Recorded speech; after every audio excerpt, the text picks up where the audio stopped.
Aurtengo bigarren bero bolada iritsi da Euskal Herrira. Astenetik ari dira temperaturak beroak izaten eta Nafarroako herriberan atzo aktibatu zuten alerta gorria. Araban gaur aktibatu dute alerta laranja. 39 gradorainoko temperaturak izango direlakoan ostirala bitarte. Gauza bera egin dute Nafarroa erdialdean eta hegoaldean ere. Bizkaian eta Gipuzkoan berriz alerta horia aktibatu dute.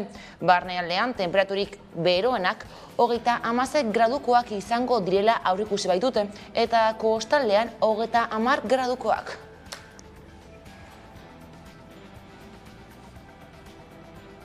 Arratsaldeon guztioi, Gasteizko Mercedes-Benz lan hitzarmena adostu zuen zuzendaritzak eta sindikatuek atzo.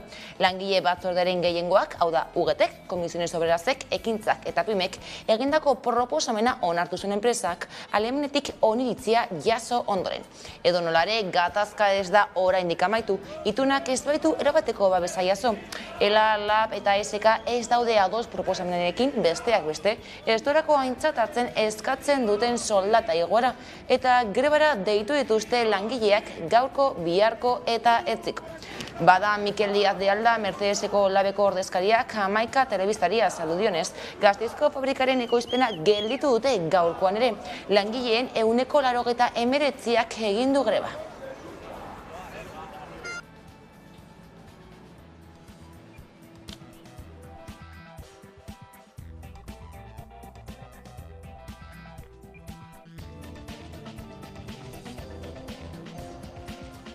Greba eguna ongi doa, ekoizpena geldiri dago, aurreko astean bezala, 95% inguru gelditu egin da, orduan guretzat hori pozgarria da, eta horrek plantilla aurreakordioekin ez dago lado islatzen du. Orduan, biharko eta txiko berriro greba dituko dugu, asambladan hori galduta gero horrela onartu da, gehiengo handi batek esan du hurrengo biguetan greba egitea, eta horrekin jarritu dugu, orain piketea ditugu eguerdian eta gauean, eta joango gara ikusten, baina espero dugu, esan bezala, inor lanera ezartzea. LAB sindikatuak etzeko langientzako hitzarmen duina eskatu du Confebasken. LABen arabera Confebaskek uko egin dio etzeko langileen baldintzak negoziatzeari.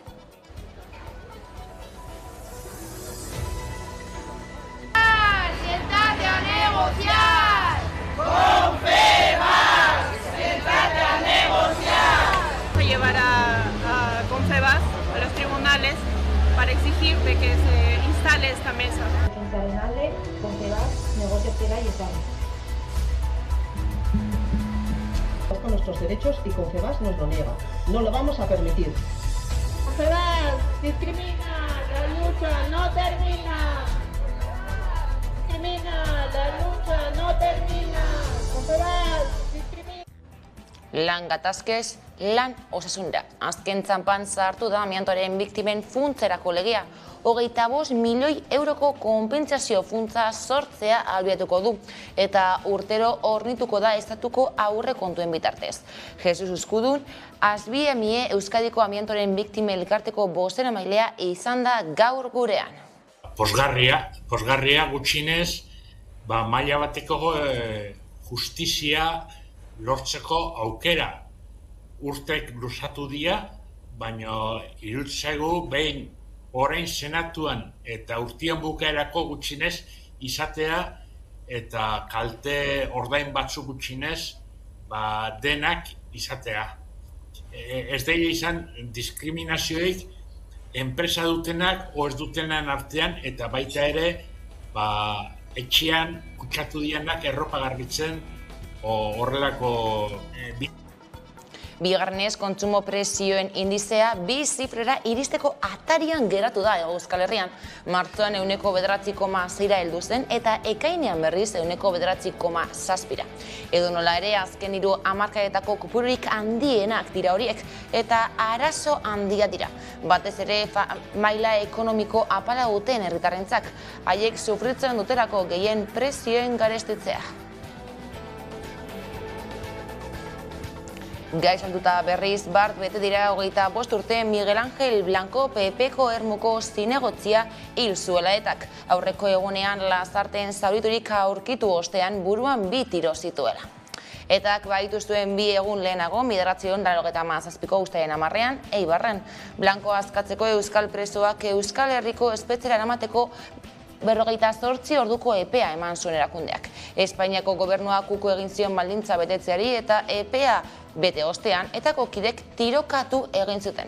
Bada efemirea aitzaki hainbat omenaldi egin dizkiote Blancori azken egunotan. Gaur esaterako Bilbon, Juan Maria Burto Bilboko alkatea izan da haren omenezko ekitaldiko buru eta Gasteizen Ainhoa Domaika udaleko PPren bozeramaileak emandu prentzaurrekoa urteurrenaren harira. Gurean berriz bizikidetza izpide alaze eludio gaiari Josu Erkoreka, Eusko Jaurlaritzako lehendakari orde eta segurtasun sailburuak. Arrazkirik ez dagoelako, atentaturik ez dago, eta horrek ezinbestean dakar ondorio positiboa elkarbizitzarako, ezta. Nik orain legebiltzarrean bertan, sarri askotan aurkitzen dut, bere garaian babes antzaileekin eta ibiltzen zienak, eta orain izaten dutenak euren eguneroko bizitza askoz lasaiagoa eta eramangarriagoa dela garaia hartan baino. Ikuspuntu horretatik elkarbizitza, elkarren aitortza eta bar, nabarmena da, gauza nabarmena da, aurrera pauso handiak eman izan direla, gero egia da baita ere. Indarkeria bazter batean utzeaz aparte, gogoratik eta Eusko Jaurlaritzako beste puntu batzuetatik ere politika bereziak jarri izan direla martxan, memoria, justizia, reparazioaren inguruan ekimenak bultzatu izateko eta martxan jartzeko, eta horrek guztiak gauzak bideratzen laguntzen du. Espainiako Auzitegi Nazionaleko epaile Manuel García Castillonek hilaren 21ean deitu ditu deklaratzea Mikel Abuzu eta Marisol Iparagirre. Dignidad y Justizia elkarteak aurkeztutako salaketari men eginda epaileak aurreko astean erabaki zuen 2 horiek eta Josetxo Arizkuren ikertzea. Etako zuzendaritzako kide gisa Miguel Ángel Blancoren hilketan izan zuten ustezko barkatu ardura argitzeko. Sanferminen 8. eguna dugu gaurkoa eta goizean goiz 7. entzierroa egin dute. Momentuz aurtengo azkarrena, Udan Earbeok kontatuko digu. Victoriano del Rio ganadutegiko zezenek 2 minutu eta 14 segundu behar izan dituzte gaur goizeko entzierroaren ibilbide osoa osatzeko. Gaurkoa 7. izan da, azken aurrena eta bihar izango dute azkeneko entzierroa hemen Iruñan Sanferminetan. Esan genezake gaurkoa lasaia eta garbia izan dela, azkarra benetan eta abiadurak hainbat erorketa eragin arren 6 zauritu izan dira bertan, baina bat bera ere ez da adarkatua izan. Esan bezala bihar izango da azkeneko entzierroa Miuraren zezenekin eta entzierro ohiko ez gain, ikusi dezakezu bezala hemen atzan ere entzierro txikiak egiten ari dira, Iruñako txikienentzat eta kaleak beteta ikusi ditzakegu. Espetxera bidali zuten atzo iluntzean Iruñeko Kuria kalean Sanfermin egunez izandako istiloen harira hartzutako bat. Espetxera bidali zuten atzo iluntzean Sanfermin egunez Kuria kalean atxilotu zuten lagun bat, udaltzain bati ukabilkada bat ematea egotzita espetxeratu dute eta auzitegi nagusiak halaxe arrazaitu du desordena publikoak eragitea, autoritatearen aurkako atentatua, gorroto delitua eta lesioak egozten dizkiote. Eta hori hala, urtebete eta 4 urteko espetxaldia ezarriko diote atxilotu eta espetxeratu honi. Denera 8 lagun atxilotu zituzten Sanfermin egunean, eren egun 3 aske utzi zituzten eta gainontzeko 4 atzo utzi zituzten aske, baina horiek astez aste auzitegira joan beharko dira. Aipatzekoa bestalde zabaldutako bideo batean argi eta garbi ikusten dela, lehen bizi udaltzainak jo zuela ukabilkada, baina honek huts egin ostean jarraian lagun atxilotu eta espetxeratu duten lagun honek ukabilkada bat eman ziola aurpegian zurra hautsiz. Bestetik, atzo adin guztako jendea bildu zen Iruñerriko mugimendu feministak egitako elkarretaratzean, jai hauetan izandako emakumeen aurkako erasoak salatzeko. Momentuz gure datuen araberan 21 salaketa izan dira intentsitate gutxikoak eta zoritzarrez intentsitate handiko eraso bat, eta hori delataz adostutako protokoloekin jarraituz, atzo atera zen manifa deitu genion, eta baita ere instituzioak deitu zuten hiritartasunari, hiritarrei baita ere batzeko gure mobilizazioan, erantzuna, polita zoritzarrez esan behar dela gogorra, eta batez esan zen nahikoa zela txistukada batekin. Amorruz josita gaudela behin ere, jaia 2 urte eta gero, berreskuratzearekin batera indarkeria jasotzearena salatu izan behar. Biharkoa berriz San Ferminen azken eguna izango da, eta alaze emango zaie festei bukaera. Entzun! Gaurkoa 8. eguna dugu eta bihar uztailak 14 San Ferminak amaituko dira hemen Iruñan, baita Lesakan edota beste hainbat txokotan ere. Gaurkoan Iruñan gaude eta bihar hemen atzean dugun plazan udaletxe atarian jendetza elkartuko da ohi bezala eta bertan gaixoani abestuko dute jai hauei amaiera emanez. Penaz, tristuraz jendeak esan digu emozionatuta daudela jaien amaiera heltzen ari dela eta bertan bilduko direla gaixoani abesten. Nafarroatik mugituko gabe Euskal Herriko kultura eta kirolarloko pertsona ezagunek bat egin duten Nafarroako zutek eragindako kaltei aurre egiteko herrigoraren kanpainarekin.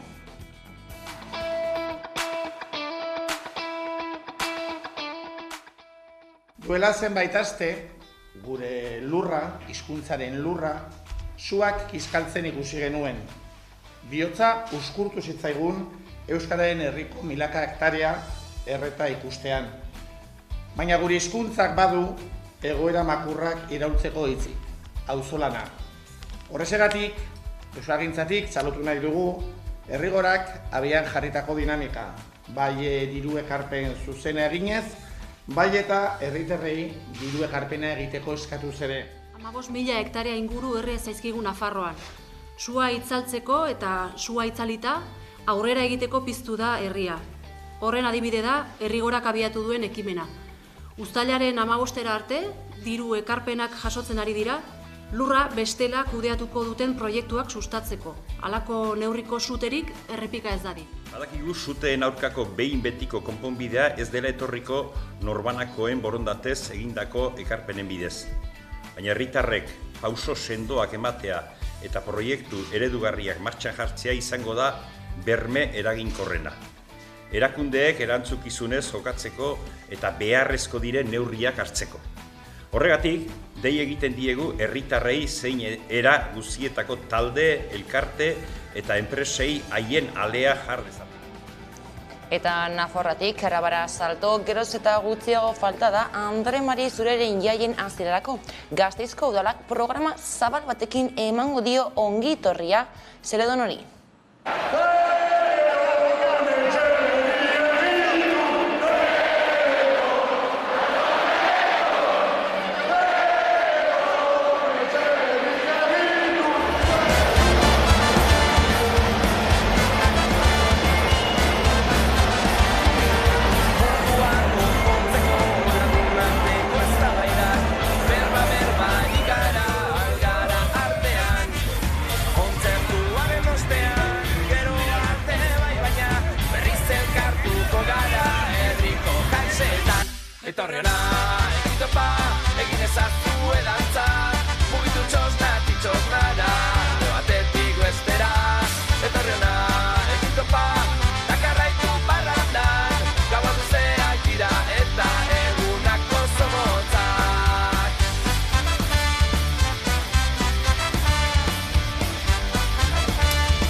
Besterik ez duraldetik gogoratu une oro aurkituko gaituzuela zuzenean ala nahieran 11.eus atarian. Onda izan.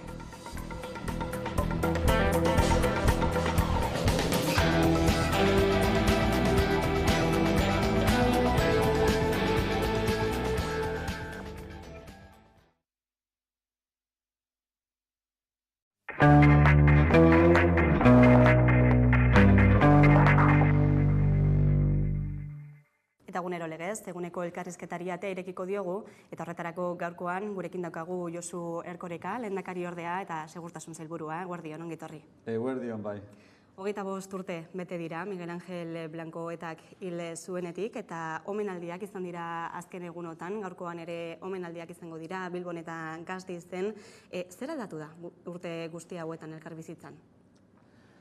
Aldatu da asko, behinetak arbak bazter batean utzi zuenetik eta beriziki gero, deuseztu zuenetik bere egitura guztia, orduan txarrazkirik ez dagoelako, atentaturik ez dago, eta horrek ezinbestean dakar ondorio positiboa elkarbizitzarako. Nik orain legebiltzarrean bertan, sarri askotan aurkitzen dut, bere garaian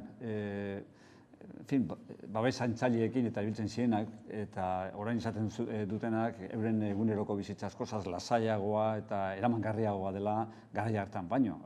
Ikuspuntu horretatik elkarbizitza, elkarren aitortza eta bar, nabarmena da, gauza nabarmena da, aurrera pauso handiak eman izan direla, gero egia da baita ere, indarkeria bazter batean utzeaz aparte, gogoratik eta Eusko Jaurlaritzako beste puntu batzuetatik ere politika bereziak jarri izan direla martxan, memoria, justizia, reparazioaren inguruan ekimenak bultzatu izateko eta martxan jartzeko, eta horrek guztiak gauzak bideratzen laguntzen du.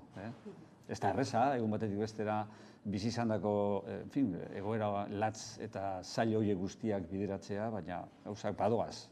Igandean ere bertaratu zineten, estatuak antolatutako omenaldi hartara, zer modu joan zen? Ondo joan zen, jende asko pilatu zen. Besteak beste, ni egon nintzanan esposizio bat geneukalako. Udalak berak antolatutako ekimenak zeuden, eta segurtasun sailak bere esposizio propioa antolatu zuen, eta horrek neurri baten behartzen ninduen beste kargu batzuen artean ni neu ere egotera. Ekitaldia ondo egon zen, erakundeen artetik eta biktimen artetik sintonia puntu bat egon zen, eta hori nik uste dut positiboa dela eta mezu positiboa bilatzen duela gizarte guztiarentzat. Alderdi politiko guztiak dena den ez ziren bertaratu, irakurketarik egiten duzu? Ez dut errepikatuko beste atzuk egin izan dutena. Gobernuaren lege bosemaileak berak aurreratu zuen ez zuela ulertzen zergatik ezker abertzaleak zuen pausu hori ematen ni. Nik ikusi nuen aurreko asteetan EH Bilduren bosemailea diputatuen kongresuan egon zela, terrorismoaren biktimen inguruko ekitaldi batean, han ikusi nuen personalki parte hartzen ekitaldi hartan, eta pentsatu nuen, kongresuan ez badaude, zergaitik ez daude honetan, entzun nuen olako zerbait, hori erregearen aldeko goraipamen bat zalakoan, edo goraipamen utzal bat zalakoan, baina erregeak ez du islatzen Espainiartasuna diputatuen kongresuak islatzen duena, baino, zan nahi dut, norberak badaki erakundeetan zertago dagoen eta badaki argi badauka erakundeak bere idealak izan ezarren hoien bitartez bultzatu behar direla ekimen politiko asko eta asko, uste dut aprobetxatu behar dela, eta ez dut nuen ulertu zergatik Madrilen kongresuan bai eta Ermun bertan terrorismoaren biktima baten inguruan egindako ekitaldi batean parterik ezartzearena. Eta zer deritzozu beste batzuek Blancoren oroimenezko ekitaldi hori baliatu izana oroimen legearen aurka egiteko? Nik uste dut gauzak bortzatu zirela hor eta argudioak honetik atera zirela neurri handi batean. Gauza batek ez du bestea kentzen. Egia da terrorismoaren inguruan baita ere memoria eta aitormenak egin behar direla, ez da neurri handi batean, baina esparru diferenteak dira, eta terrorismoaren inguruan jasotako gertakizun guztiak eta horren inguruko sarrazki eta kalte guztiak eta horiek bideratzeko eta horiei arreta eskaintzeko badira, eta baditugu guk hemen beste tresna batzuk, baliabide batzuk gogorak hainbat ekimen bultzatzen du horretarako, eta horrek ez du kentzen Euskal Erakundeetan ere memoria demokratikoaren inguruko lege bat bultzatzen ari garela, legebiltzarrean aprobatuko dena legealdi honetan bertan, batek bestea ez duelako eskutatzen eta ez duelako ebitatu behar politika diferenteak izanik, bakoitzak bere eragina izatea eta bere onurak garatu ahal izatea, ezta. Madrilgo Kongresuan ere Blancoren oroimena presente izan zen atzokoan, politika orokorreko eztabaidan hasiera horretan, minutu bateko isilunearekin, zeren isla da atzoko argazki hori? Bueno, hor badago desadostasun taktiko bat seguruenik, PP eta PSOEren artean, batez ere Alderdi Popularrak berak bultzatutakoa, eta uste dut, eszenifikazio horretan gauzatu zela eta kokatu behar dugula atzo gertatutakoa. Beste momentu batzuetan ere egiten dute, eta aprobetxatu zuten atzoko momentu hori, plantamentu hori egiteko, baina hori ez da gauza berria, zoritxarrerako, eta batasuna lortu beharko genukeen esparru batean, batez ere memoriaren inguruko kontu horretan, eta jasandako sufrimenduak aitortzearen ikuspuntutik eta bar, ikusten da batzuk ez dutela batasun horretan erosotasunik aurkitzen, eta nahiago dutela memoria hori elkarren kontrako burrukarako erabiltzea eta jardun politikorako tresna bezala erabiltzea. Desegokia dela uste dunik, baina hortxe dago. Aipatu dugu atzo hasi zela Kongresuan politika orokorreko eztabaida hori. Pedro Sánchezek krisiari aurre egiteko neurri batzuk iragarri zituen, EAJaren bozeramailea Aitor Estebanek salatu zuen neurri batzuek eskumenak ez dituztela errespetatzen. Komunikazio falta egon da horretan, ala zer egozten diozue gertatutako? Bueno, nik neuk ez dakit, hori Aitorrek esan badu horrela izango da, eta Aitorrek salatu badu berarekin ez zutela kontatu, da ziotela aldez aurretik jakina hasi zen nolako planteamentoak egiteko asmoa zeukaten, eta itxarteuta baldin badukate gainera talde parlamentario honekin, Euskal Talde Parlamentarioarekin konkretuki konsulta hori egitearena, hortxe dago, ez dutela itxabete, ezta. Bestalde batetik, aitortu beharra dago, hainbat eta hainbat ekimen bultzatzen direla erakunde zentraletatik, gure eskumenak gaintzakotzat hartzen ez dituztenak, ezta. Eta sarri askotan ekimen teorikoki edo inabstrakto positiboak izan daitezkenak, edukin soziala daukatelako, edo eta gizartearen ikuspuntutik positiboak eraikitzaileak direlako, baina, eskumenak errespetatzen ez dituzten einean, salagarriak dira eta eskatu behar zaie, egin beharrekoa bakoitzak dagokionak egin behar dituela, eta horiek hitz egin eta adostu egin behar direla behar den moduan. Eta ez onak direlako neuk hartuko ditut, arauak, joko arauak bazterrean utziz eta bakoitzaren eskumenak egongo ez balira bezala hartuz, ezta. Eskumenez ari garela, oraindik ez da transferentzia osoa gauzatu, tantaka datozela ematen du, zer egozten diozu, zer gertatzen ari da? Bueno, esan behar da lehenik eta behin ez dela gauza berria, inoiz ez da erreza izan eskumenak gauzatzea, transferentziak, eskualdaketa horiek gauzatzea. Nik gainera prozesu horiek ikusi izan ditut, bai Madrildik bertatik, Kongresuan nengoenean Gobernu Zentraleria akulu lanak egin ditzan egin beharreko transferentzia horiek, eta baita ere ikuspuntu horretatik edo barrera honetatik, ezta. Eta inoiz ez dira erreza izaten. Kasu honetan, paradoja nagusia da, gobernuak berak beretzat hartuta daukala egutegi bat. Eta onartuta daukala, iraganean ez zeukan horrelakorik, baina orain bai, gobernu honek beretzat hartu du eta onartu du, ontzat hartu du egin beharreko transferentzien zerrenda bat, ezta? Eta aitortu du, egiteke dauden transferentzia horiek egin beharra dagoela eta eguna jarri dizkio, ezta? Eta orduan orain, betetzen ari ez dela guk eskatutako zerbait, baizik eta beraiek emandako hitza. Hori da, kasu honetan, paradogikoago bihurtzen duena. Zer gertatzen den? Badago resistentzia nagusi bat hor, sakon-sakonean, goi mailako burokraziatik datorrena eta neurri handi batean politikoki ere txertatuta dagoena estatuko aginte zentraletan.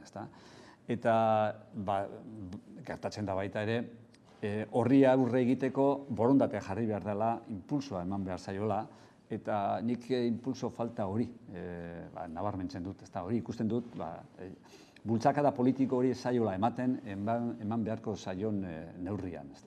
Honek nolabait islatzen du, islarik aldu Eusko Jaurlaritzaren eta Espainiako gobernuaren arteko harremanetan? Bueno, gure harremanak ezinbestekoak dira, erakundeen arteko elkarlana egonen behar da, herritarren onurarako, eta alegintzen gara, arlo bateko harremanak nahiko genukeen mailan behintzat onak ez izateak, horrek eragin negatiborek ez izatea besteetan, ezta? Eta, bueno, alden posiblean edo posiblea den einean eta posiblea den arloetan elkarlana bultzatzen dugu, gauzatzen dugu eta saltzen dugu baita ere, ezta?